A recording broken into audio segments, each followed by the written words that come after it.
One, as you can see, is not open anymore. So a lot of the reclamation, it's the Department of Mining Reclamation and Safety, and they came through and they kind of backfilled a lot of these mines. Now there's different ways that they would shut them down though. This one is an example of the backfilling. Just crush the entrance with rocks, cave it in. The other way that they did it on some of them is they would just gate it off.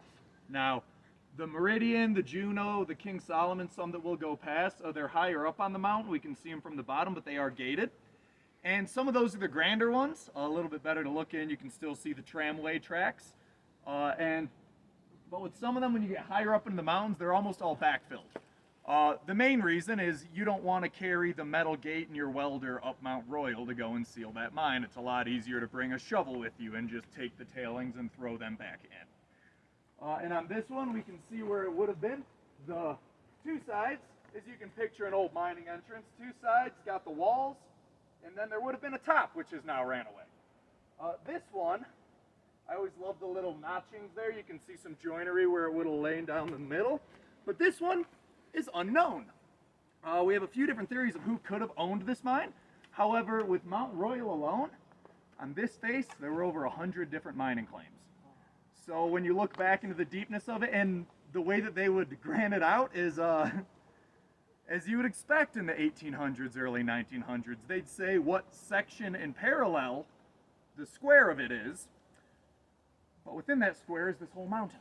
So you never quite know which one. They'd use very familiar things. Oh, it's just west of the Frisco Placer. They'd relate it to other mines and stuff like that. So it gets a little iffy. So this one is referred to as our lovely unknown adit. A fun part about this one is we see that it's got a nice flat grade heading all the way out and then almost a drop down. So this is where a tramway would be great.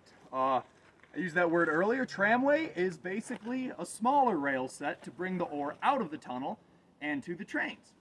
So if you've ever seen with the little ore carts that they're pushing through, that would be on a tramway. And they could run those back in their mines a lot easier than carrying the big chunks out by hand or by wheelbarrow. So they could push it out on their tram and then they're right by the railroad, dump it on in. A few different ways that they could have done that would have been a tipple. And a tipple and an ore chute basically take advantage of the grade you have. So let's if we look over to this side, and we built a big storehouse that was level with where we are, that we can go up and dump it. And then imagine it's just angled a chute all the way in. Then when we open the gate, it can fill the railroad for us. So this one's nice. They have their nice flat angle going, which would have lined them up near to the top of the carts that came by on the railroad. As we had mentioned, Frisco was primarily a silver mining area. That is not to say that they only mined silver here. There was also copper, lead, zinc, galena, and gold mined in the area. In 1893, there was what was known as the Denver Depression, the silver crash, and a lot of towns about the same size as Frisco mining for silver all got abandoned overnight. Brief crash course history, the Sherman Silver Act said the government will buy X amount of silver per month. That went on for quite some time, until the next president was elected and he repealed the Sherman Silver Act.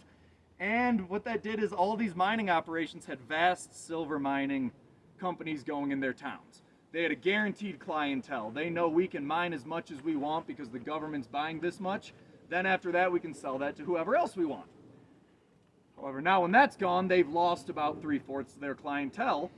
And the people that are buying the silver, now there's so much of it because they have these huge operations that the price crashed.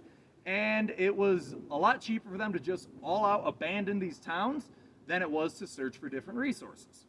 Frisco, however, lucked out with that because there already were operational gold mines and copper mines in the area that they could just divert their energy to that area rather than fade away overnight. Now, with this mine